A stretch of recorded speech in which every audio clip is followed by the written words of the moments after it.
So The Sims 4 Werewolves game pack came out a few weeks ago, and given that The Sims 3 Supernatural was one of my favourite and by far the most used expansion packs, I thought it would be fun to compare the main gameplay aspects between Werewolves of The Sims 3 and EA's latest attempt at them in The Sims 4. I played around with Werewolves a lot back in the day when I was playing The Sims 3, and so far the occult-centred game packs for The Sims 4 have been pretty decent compared to other game packs released in more recent years. So with that said, I think we're in for a lot of fun today. Just as a note, this will be a pure comparison of the Werewolf life state and not a comparison of the wider Sims 3 Supernatural expansion pack and the Sims 4 Werewolves game pack. I would also love to know which iteration of Werewolves you prefer and if you have played around with them in both the Sims 3 or the Sims 4. Now let's get into it. The area I wanted to touch on first was the werewolf aesthetics. What do they look like? Well, personally, the Sims 4 werewolves don't really do it for me. They aren't scary at all, and I know it's been a little bit of a joke within the community that they're a little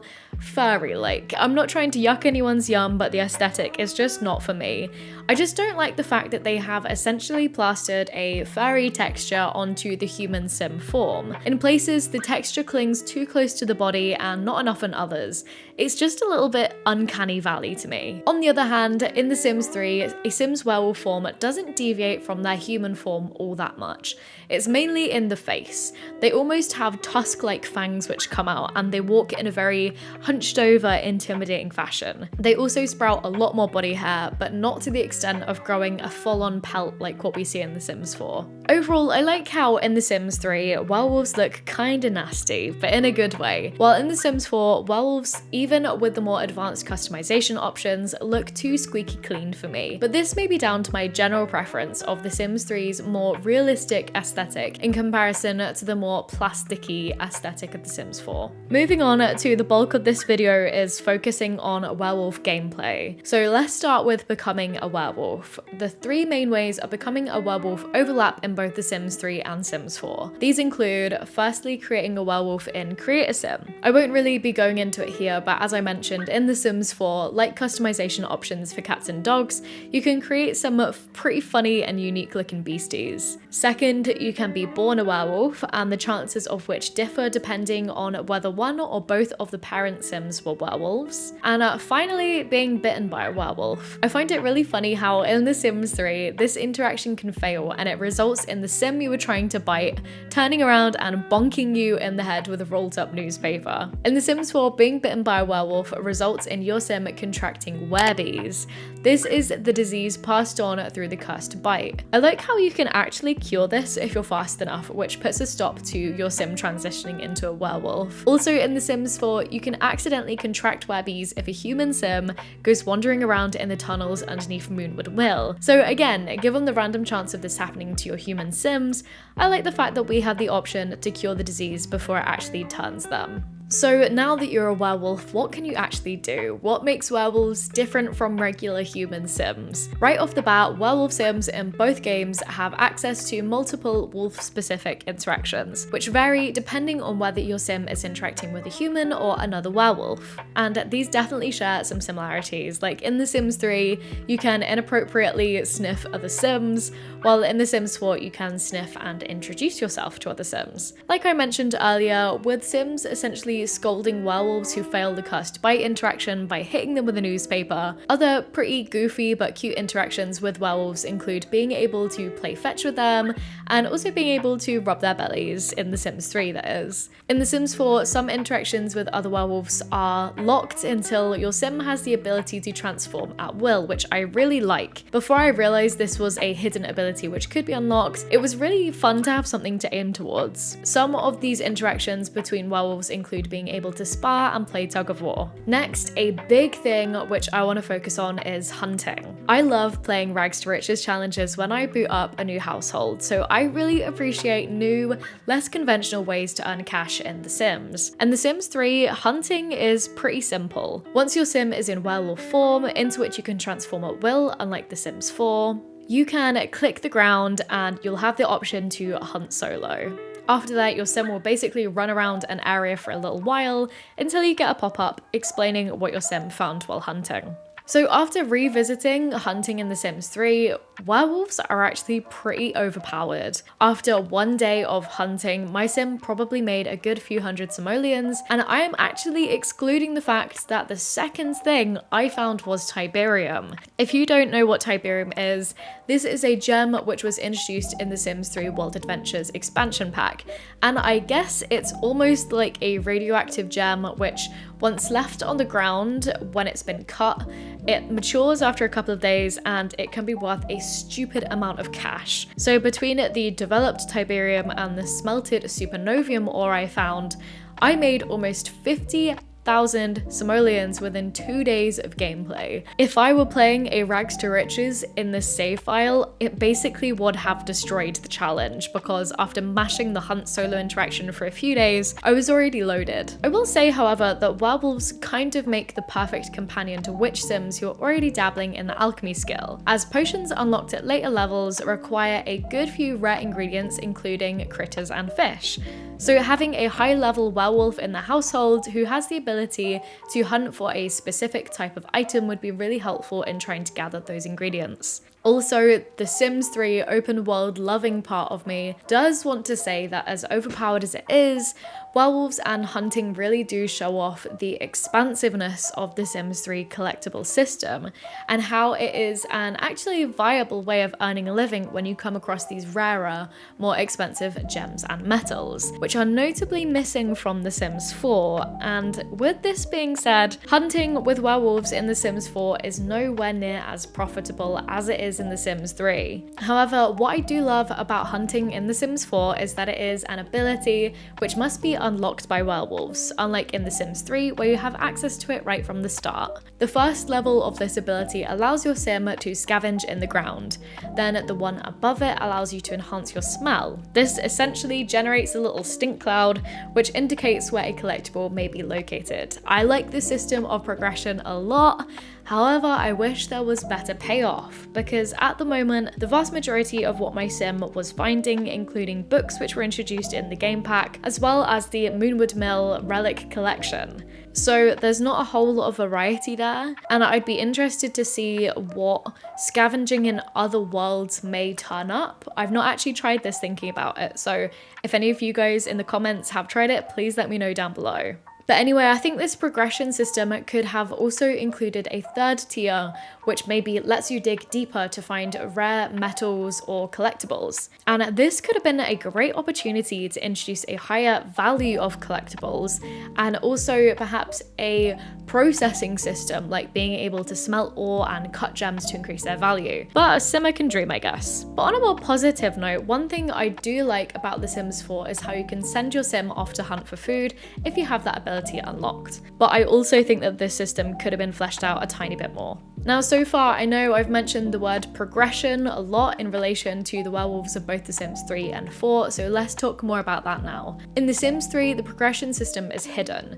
You will occasionally get notifications telling you that your werewolf has unlocked some new abilities, and this will appear after they've completed a number of hunting sessions or wolf-related interactions, for example. Unlike usual skills, again, this level bar is hidden, so you never quite know how close you are to progressing to the next level. This system, in comparison to that of The Sims 4 werewolves, is pretty basic, and it does not allow for much customization or differentiation between each werewolf sim at all. This is definitely where the werewolves of The Sims 4 pull ahead. Like vampires and spellcasters introduced in other occult-centered game packs, werewolves get their own skill tree filled with different abilities which may be purchased with ability points. This allows you to tailor your sim to the type of gameplay you prefer. For example, as I was playing with a rags to riches household in The Sims 4, I bought all the abilities which let me fulfill my sim's needs without the use of objects like a bed, a toilet, shower, fridge, etc. And I won't lie, it did break the game just a little bit, as a big part of that challenge at the start is finding ways to manage your needs before you can afford to buy those objects to have on your home lot. But as I mentioned earlier, I did really like how the hunting ability was something which had to be aimed for. I like that level of complexity, and that is something which is absent from The Sims 3 somewhat. And it's really fun to strive to become an Apex level wolf, which is the highest tier. I'd say that at the heart of the werewolf system in The Sims 4 is the Fury meter. Generally, being a werewolf and going about your best werewolf life contributes to increasing your fury, but which interactions or situations increase this faster depend on which temperaments your sim is randomly assigned. From what I've seen from other simmers playing around with this pack, and from my own experience with the pack so far, there are actually a lot of different ones you can get, which definitely increase the replayability factor of this pack for sure. A few which my sim got include them randomly getting an angry moodlet and a need to mark their territory, which I found really funny, and also one which means that they get tense when they're indoors for long periods of time. This was actually perfect given that, again, I was playing a rags to riches challenge, so it did take me a little while before I started struggling with this temperament because it took me a while to actually build a little shack to live in. When a sim's fury meter is full, they go on a rampage, during which time you lose more or less control of your werewolf, save for a few interactions. But essentially, they run around Moonwood Mill, causing chaos in the form of zoomies, peeing everywhere they can, howling somewhere else, and starting fights with sims. I love this. The Sims 4 usually likes to keep gameplay pretty tame, so for once it's fun to have a bit of chaos and to lose control of your sims for a time. I also love the negative reaction other sims have to being a bit of a beast, like of course pissing on the ground right in front of other sims is not going to go down well. It sounds obvious, but these levels of inter-sim reaction and interaction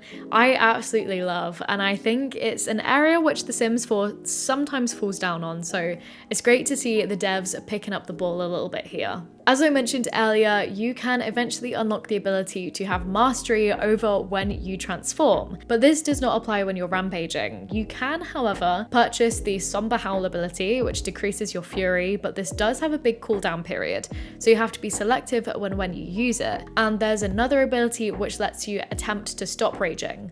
I like how even as you progress, there is still a sense that you're battling with your beastly side within your werewolf sims. While The Sims 3 does have a similar system, it's much more primitive and simple. Basically, if a sim's needs get too low and they're in human form, a werewolf will automatically transform. This doesn't have much of an effect on gameplay itself though, as you're pretty much still fully in control of your sim. Apart from maybe shocking some other sims you transform near, but other than that, there's not too much consequence. Connected to when your werewolf sims are more likely to transform is the lunar cycle, which was introduced in both The Sims 3 Supernatural and The Sims 4 Werewolves game pack. In The Sims 4, the full moon leads to fury increasing at a much higher rate than usual, thus making it much more likely that your sim will start rampaging. And in The Sims 3, if your sim is not already in werewolf form, the full moon will force them to change. This is referred to as a feral change in moodlets. But again, during this time, you pretty much have full control over your sims and they behave as you want them to. I like how in The Sims 4, the lunar cycle is significantly more fleshed out than that of The Sims 3, with each moon phase giving either a buff or a debuff to aspects like skill gains, relationship gains or losses, or even contributing to a sim's success in fights. I also appreciate how the moon impacts other occults if you have those packs installed. We've pretty much come to the end of my list of werewolf gameplay features, but I do have one thing left, and that is wolf packs. Once again, this system is pretty simple in The Sims 3. Packs can be formed between any werewolf sims, and it mainly allows wolves to hunt as a group rather than the standard hunt solo option. In The Sims 4, on the other hand, packs were made a much more prominent feature, and while they certainly improved on the basic system of The Sims 3, they're also somewhat restrictive. Let me explain here. In Moonwood Mill, there are two very different pre-established packs. The Moonwood Collective, who like self-sufficiency and diplomacy, and the Wildfangs, who are basically the polar opposite. They're free-spirited, and they really embody what it means to be a werewolf in terms of exploring and being a good packmate. You join one of these pre-established packs by befriending the pack leader, then you complete a few basic tasks while in a state referred to as being a friend of the pack. Once completed, you may ask to then become a full member. Then through completing pre pre-approved activities relating to the values of each individual pack, you can ascend the ranks, starting at an Omega level with Alpha being at the top. You risk losing status or membership within the pack if you aren't consistent with completing these valued activities, but luckily I never found this to encroach too much on day-to-day gameplay. I'm in two minds about these packs already being established, with members literally standing around the pack hangouts at all times, ready for you to ask to join. It certainly feels very Sims 4, and I'll elaborate on what I mean here in just a second. But on the flip side, the system seems well fleshed out, which I do like. I don't know, I wish there was a little bit more flexibility. Like perhaps if you became the alpha of either pack, you unlocked the ability to fully customize it, in terms of maybe being able to even change the name of the pack, change its values from a pre-established list, change the pack's pre-approved activities and stuff like that. But again, I'm probably asking for too much here. Overall, I think I was looking back on Werewolves in The Sims 3 with rose-tinted glasses. I seem to remember Werewolves having much more to do in The Sims 3, but maybe it was just because I was not always playing with them in the context of their werewolf state being the sole focus of my gameplay. I think this goes back to the different overall vibes in The Sims 3 versus The Sims 4, in which I feel like in The Sims 3, you feel like your Sim's just been dropped into this big bustling world and they have to find their way in it. While in The Sims 4, your Sim feels like it's at the center of the universe, with the world in stasis until it is interacted with. The werewolf life state in The Sims 3 feels like a fun layer added to the wider lasagna of gameplay, while in The Sims 4, being a werewolf kind of feels like the entirety of your Sim's existence. This is absolutely not to say that I don't appreciate how fleshed out werewolves are in The Sims 4, because after writing this video, I do feel like they're a big improvement on what we saw in The Sims 3, which I guess is pretty understandable given that The Sims 3 Supernatural introduced multiple different life states, while The Sims 4 has taken the approach of drip feeding us occults through separate dedicated packs. And conversely, revisiting Werewolves in The Sims 3 actually did deflate me a tiny bit because, again, I remember this life state being much more fun and varied than I actually had with it while filming for this video. But with that said, guys, I think that's everything that I have for you today. I would love to know what you think about the werewolf life state in both The Sims 3 and 4. Which do you prefer, and what are your thoughts on their individual abilities and stuff like that? If you have any thoughts, questions, or suggestions, please leave them down below because I'd love to hear from you. I hope you're having a great day, and I'll see you again soon.